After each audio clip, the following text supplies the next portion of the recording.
C'est sans doute l'affaire la plus rocambolesque et la plus incompréhensible des dernières années. Nous vous avons déjà parlé de l'ancienne trésorière de Kiabi qui avait détourné 100 millions d'euros.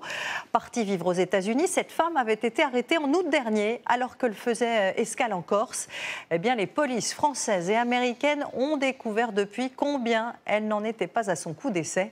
Enquête signée Georges Brenier et Thomas Leroy. Nous sommes à Miami, en avril dernier. DJ Khaled, l'un des producteurs de musique américains les plus en vogue, vient saluer Aurélie B. La décoratrice française est tout sourire, pas peu fière d'exhiber sa nouvelle montre payée 50 000 euros. Elle doit ce jour-là présenter au richissime artiste la rénovation du hangar où est stationné son jet privé. So we try to put our vision to match also the mood of the plane. So here we have a lounge. La Française de 39 ans ne le sait pas encore, mais sa vie de jet-setteuse touche à sa fin. À peine 3 mois plus tard, elle sera incarcérée, soupçonnée d'avoir organisé une des plus grosses escroqueries jamais connues en France. D'après nos informations, pour dérober 100 millions d'euros dans les caisses de Kiabi, Aurélie B s'est contentée de fabriquer un faux ordre de virement. L'ex-trésorière de la marque de vêtements aurait ainsi imité la signature de la présidente du groupe. Un sésame pour transférer les 100 millions vers un compte bancaire en Turquie, discrètement ouvert par ses soins. 4 mois plus tard, les salariés de l'entreprise, eux, n'en croient toujours pas leurs oreilles. Pourtant, il y a des vérifications à tous les niveaux. Par exemple, si on dépasse d'1 € le repas qui est à 18 et on met 19, on n'aura que 18. Il y a quand même tout qui est contrôlé. C'est pour ça qu'on n'a pas compris. C'est là où moi, je ne comprends pas quels étaient les verrous de vérification et de confirmation chez Kiabi. Aurélie B démissionne après son coup de maître et s'envole vers la Floride. Elle se présente là-bas comme une riche héritière corse, s'improvise décoratrice pour le Gotha de Miami. Elle fréquente la jet-set locale, tout ça sous l'œil des photographes. La Française achète même cette gigantesque villa pour 17 millions de dollars. Elle y lance des travaux pour 3 millions supplémentaires. Victime, Kiabi est bien décidé aujourd'hui à récupérer son argent.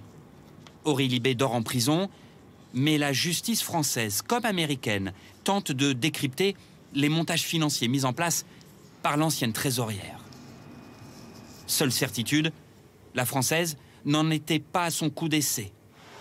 Employée il y a une dizaine d'années dans les magasins Cultura, elle est à l'époque accusée d'avoir fait 55 000 euros de dépenses personnelles avec une carte bancaire professionnelle. Un temps en couple avec un footballeur français de Ligue 1, Aurélie B avouera aussi avoir siphonné 700 000 euros sur son compte en banque. Les deux affaires ont fini par être réglées à l'amiable.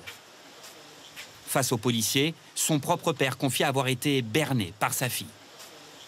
Elle a une forme de perversité narcissique. Elle aime tout ce qui brille ou la fait briller. On est sur une pathologie très lourde. Aurélie, depuis 10 ou 15 ans, c'est mensonge sur mensonge et manipulation.